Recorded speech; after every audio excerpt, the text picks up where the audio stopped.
नमस्कार दोस्तों। अडानी अंबानी के लिए इस देश के नागरिकों को खत्म कर दिया जाएगा, आदिवासियों को खत्म कर दिया जाएगा और इस देश के हर व्यक्ति को लूट लिया जाएगा। यह मोदी मॉडल है। इस देश में नफरत फैलाने के लिए, वोट बैंक तैयार करने के लिए एक धर्म युद्ध का ड्रामा किया जाएगा और उसमें इस देश के गरीब, बेसहारा, अनाथ वर्ग के लोगों को मरवा दिया जाएगा और फिर सत्ता को मजबूत किया जाएगा और लाभ अडानी अंबानी को दिया जाएगा। इस देश को बताया जाएगा कि हमने तो शराबबंदी कर दी है, हमने तो नशा बंद कर दिया है और उन्हीं गुजरातियों को नशा सप्लाई का, शराब सप्लाई का, अवैध शराब बनाने का और सबका काम दे दिया जाएगा और वो सिंडिकेट इस देश को नशे की पूरी आग में झोंक देगा। उधर महंगाई आपके ऊपर सिर चढ़ के बोलेगी, बेरोजगारी सिर चढ़ के बोलेगी और आपके बच्चों, बेटियों, महिलाओं से रेप होंगे, उनकी हत्या होगी और इंजॉय करेंगे मोदी जी। यही तो मॉडल है, यही मॉडल बनाया है 2014 से, यही तो चल रहा है। उसके पहले से चल रहा था लेकिन 2014 से वो मूर्त रूप में आ गया। यह मॉडल तैयार किया गया है। इसके लिए जिस तरीके से खेल किए जाते हैं उसी की शुरुआत करता हूं कि छत्तीसगढ़ राज्य में अभी पीछे ही चुनाव हुए थे और आदिवासियों की मदद से भाजपा जीत जाती है। वो आदिवासी जो उन्हें वोट देते हैं और सरकार बनवाते हैं, एक आदिवासी को मुख्यमंत्री बना दिया जाता है और होता क्या है, वहां का जो हंसदेव का जंगल था, पहाड़ था, जिसे कांग्रेस की सरकार ने अडानी के हाथ जाने से रोक दिया था, उसको किस तरीके से वो सौंप देते हैं अडानी को और अडानी को सौंपने के लिए, अडानी को उसे खा जाने के लिए पूरा पुलिस तंत्र लगा दिया जाता है, पूरी मशीनरी लगा दी जाती है और वहां के गरीब भोले आदिवासियों पे लाठी डंडे भी चलते हैं, गोलियां भी चलती हैं और उन्हें लहूलुहान भी किया जाता है। उनके वोट से सरकार बनती है और उन्हीं को इस तरह से लूटा जाता है। यह मोदी मॉडल है। मोदी मॉडल इस तरह का है कि एक साहू परिवार का लड़का जो सवाल उठाता है और लड़ता है, बोलता है, हक की बात लोगों के बोलता है, तो उसको गृह मंत्री वहां का मरवा देता है। नवंबर को बिरसा थाना क्षेत्र में शिवचरण साहू नाम की व्यक्ति की लाश हमें पेड़ से लटकी हुई प्राप्त हुई थी। इसी केस में मर्ग जांच हमने शुरुआत करी थी। गहनता से इस पूरी मामले में पुलिस ने लगभग 1 महीने के अथक प्रयास के बाद इस पूरी गुत्थी को सुलझाने में सफलता हासिल करी है। मुख्य तौर पे 4 आरोपी यहाँ पे टेकचंद पटेल, दिनेश साहू, रोमन साहू और चौथा व्यक्ति है राखी लाल। इन सब लोगों ने मिलके दूसरे राज्य में इन्हें पहले यहाँ खाना खाने के बहाने से बुलाया, उसके बाद इनके साथ मारपीट करी। मारपीट करने के बाद जब ये अधमरे थे, इन्हीं के गमछे को पेड़ पे लटकाकर इन्हें जान से मार दिया। पूरे घटनाक्रम में चूंकि एक संवेदनशीलता बनी हुई थी शुरू से ही, तो प्रत्येक एंगल को हमने बहुत ही बारीकी से जांच करी। पीएम रिपोर्ट में भी क्योंकि इनके द्वारा गुमराह करने का पूरा प्रयास किया गया था, तो प्रथम दृष्टया हत्या के साक्ष्य नहीं मिल पा रहे थे, लेकिन जब बारीकी से इसमें सूक्ष्मता से विवेचना की गई तो इन सभी पूरी कांड को खोलने में हमें सफलता मिली है। और जब उसे मरवा देता है तो पुलिस कहती है ये आत्महत्या थी, और जब उसकी छोटी सी बेटी इस लड़ाई के लिए निकल पड़ती है और कांग्रेस का उसे साथ मिल जाता है, तो वो लड़ाई आगे बढ़ जाती है और अब उसके हत्यारों का भी पता चलता है और पता चलता है कैसे हत्या कराई गई थी। लेकिन साहब, हत्या करने वाले तो छोटे छोटे से लोग थे, उन्हें पकड़ लिया गया था, फंसा लिया गया था छोटे से लालच में। असली मछली बच निकलती है, क्योंकि असली मछली वो है जो मोदी सरकार के लिए काम करती है। यह मॉडल है। मॉडल इस तरह का है कि बहराइच जिले में जिस तरीके से जुलूस निकाला जाता है कि माता दुर्गा की प्रतिमा का अंतिम संस्कार किया जाएगा और उसके विसर्जन के लिए जब ले जाया जा रहा होता है, तो कथित हिंदूवादी मुस्लिमों के घर के सामने से निकलते हैं तो उन पर पथराव करते हैं, हमला करते हैं, दुकानों को तोड़ने लगते हैं, गाली गलौज करते हैं और डीजे में इतने गंदे गंदे गाली वाले जो है गाने बजाते हैं कि उनको किस धर्म में और कहां पर लिखा है, कैसे आ गया है, समझ में नहीं आता है। और उसके बाद में एक अति उग्रवादी राम गोपाल मिश्रा चढ़ जाता है एक मुस्लिम के घर पे, उसके घर में लगा उसका धार्मिक झंडा पहले तोड़ता है, रेलिंग तोड़ता है और फिर भगवा झंडा उठा करके दिखाता है। उतरते वक्त उनके घर में घुस जाता है, उनके घर के परिवार के लोगों के साथ में, महिलाओं के साथ में बदतमीजी करता है।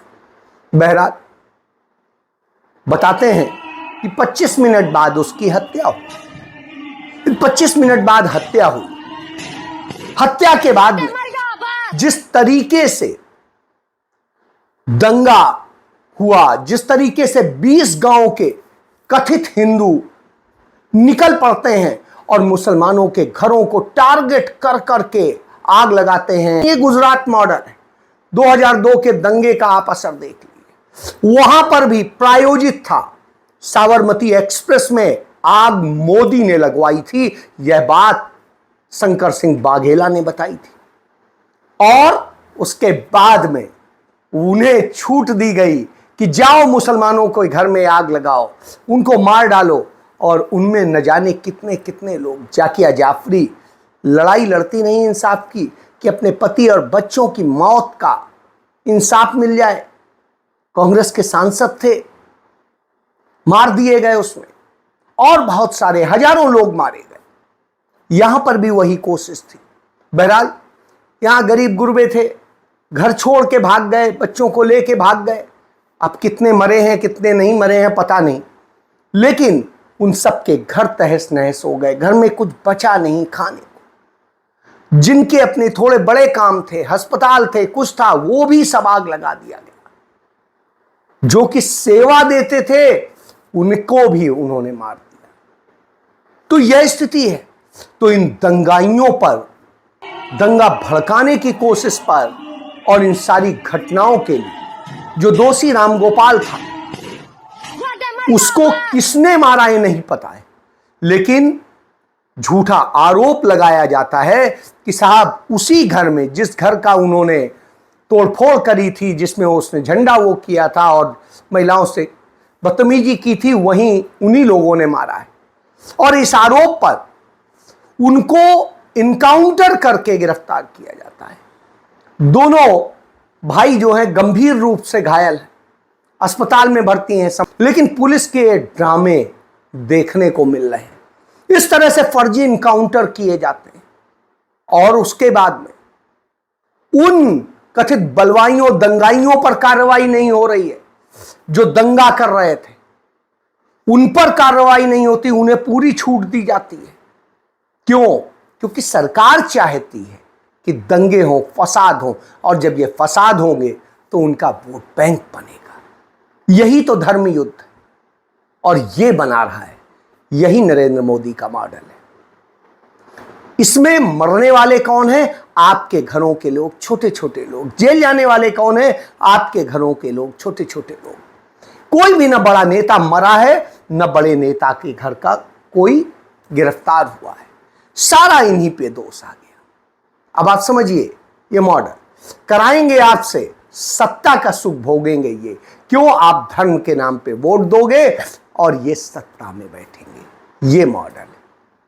इसके बाद में एक तीसरा मॉडल जो मनी मॉडल, वो भी है। जैसे वहां अडानी को जल जमीन जंगल पे कब्जा कराया जा रहा है, एयरपोर्ट पोर्ट सब पे कब्जा कराया जा रहा है, सड़कों पे कब्जा कराया जा रहा है, उसी तरीके से इस देश का जो सिंडिकेट है नशे का, वो जिनके नेतृत्व में चलता है, वो इस देश की बहुत बड़े तड़ीपार हैं।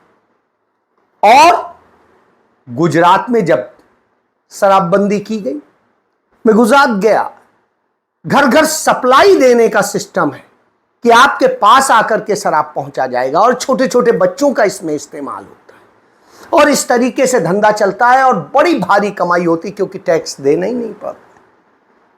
तो ये एक मॉडल है और इस मॉडल से कमाया जा रहा है, अथाह कमाई हो रही है।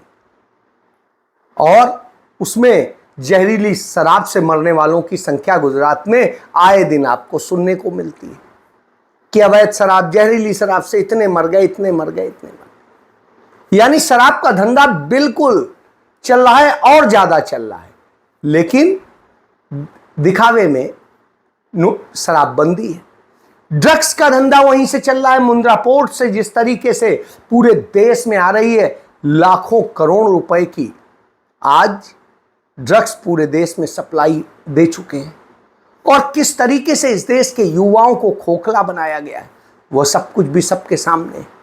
अब बिहार में भी यही चीज नीतीश कुमार ने करी थी और उसके बाद में बिहार में भी उसी तरीके से शराब बिकने का काम जारी है, लगातार मिलती है। तो और लगातार वहां पर भी जहरीली शराब से मरने वालों की आए दिन लाइन लगी रहती है। तो अब फिर जहरीली शराब से 40 लोग मर गए, 40 लोग मर गए हों और मुख्यमंत्री प्रधानमंत्री सब जश्न मनाने में जुटे हैं। किसी को कोई फर्क नहीं पड़ता है। क्यों फर्क नहीं पड़ता है? क्योंकि उनके पास तो धन आ रहा है, उनको संसाधन मिल रहे हैं, यही तो उनका धंधा है। जब नायब सिंह सैनी मुख्यमंत्री पद की शपथ लेने जा रहे थे तो 19 राज्यों के मुख्यमंत्रियों को बुलाया गया था, 16 राज्यों के डिप्टी सीएम आए थे, तमाम राज्यपाल आए थे, तमाम दूसरे और बड़े लोग आए थे, तमाम पूंजीपति उद्योगपति बुलाए गए थे, प्रधानमंत्री से लेकर पूरा केंद्रीय मंत्रिमंडल मौजूद था, देश भर के तमाम नेता। इतना बड़ा, और इसके लिए सारा खर्च सरकार से, जो जनता के लोगों को लाद लाद के, यानी अपने कार्यकर्ताओं को लाद लाद के पूरे प्रदेश से लाया गया पंचकुला, उसके लिए सरकारी गाड़ियों का इस्तेमाल हुआ, उनके लिए पूरे खाने पीने और सब चीज का इंतजाम हुआ। और जिस तरीके से हुआ वो ये बता देता है कि कैसे हजारों करोड़ों रुपया खर्च कर दिया गया इसी चीज पे। अरे ये लोगों के हित में खर्च होता तो शायद कुछ और होता। शपथ में ऐसा क्या था? लेकिन साहब ये ड्रामे करने, इस ड्रामे के लिए ये सब चीजें होती हैं। क्यों? यही दिखावे की तो राजनीति है। उधर शपथ ली कांग्रेस अलायंस के नेशनल कॉन्फ्रेंस के नेता उमर अब्दुल्ला ने, इंडिया अलायंस के कई नेता वहां पहुंचे, लेकिन बड़े शालीनता से एक जो सरकारी बना हुआ ऑडिटोरियम था उसी में ही शपथ ली उन्होंने सभागार में, और उसके बाद सीधे अपने काम में लग गए। यहां ड्रामे हो रहे थे सुबह से ले, सरकारी धन से कहीं मंदिर जाना है, कहीं कुछ करना है, कहीं गुरुद्वारे जाने, कहीं कुछ, तो वो सब ड्रामे चल रहे। वहां पर ये हो रहा था। तो सरकारी धन का यह दुरुपयोग होता है एक तरफ, और एक तरफ यह होता है कि नहीं, एक पैसा बर्बाद नहीं करेंगे, हम सरकारी एक छोटे से प्रोटोकॉल में ही वो करेंगे और उसके बाद सारा पैसा देश प्रदेश की जनता के लिए खर्च करेंगे। यह मॉडल है, इसे समझने की जरूरत है। बहरहाल अब समझे कोई तब है ना, तो समझेगा नहीं, लेकिन लोगों को नफरत में झोंक करके किस तरह शिकार बनाया जाता है। एक तरफ तो शराबबंदी की बात करते हैं, दूसरी तरफ आंध्र प्रदेश में भाजपा और चंद्रबाबू नायडू की सरकार है, वहां पर ₹99 में किसी भी ब्रांड की शराब लीजिए, ये स्कीम चला दी गई। तो अब आप समझिए, एक तरफ शराब कहते नहीं, दूसरी तरफ शराब बेचने की स्कीम चलाई जाती है, और तीसरी तरफ इस देश के महिलाएं हों, लड़कियां हों, उनका कैसे इस्तेमाल किया जाता है। मुरादाबाद में एक महिला का सिर कटा 100 मिला है, युवती थी, और उसके साथ क्या हुआ होगा आप सोच सकते हैं। इसके पहले लखनऊ के चिन्हट में एक 14 साल की बच्ची का 100 मिला है, और उसके साथ भी इसी तरीके से कुछ हुआ। इसी तरीके से रायबरेली में एक बच्ची के साथ में इसी तरीके से घटना हुई है, और इसी तरीके से एक और दलित बच्ची के साथ में घटना हुई है। ये सब उत्तर प्रदेश में हो रही है। और नोएडा में तो एक 3 साल की बच्ची से नामी गिरामी स्कूल के अंदर, वहां उसके साथ में रेप होता है। अब आप बताइए, ना बच्चे स्कूल में सुरक्षित, ना वहां सुरक्षित, ना वहां सुरक्षित, और सवाल मुस्लिम्स पे।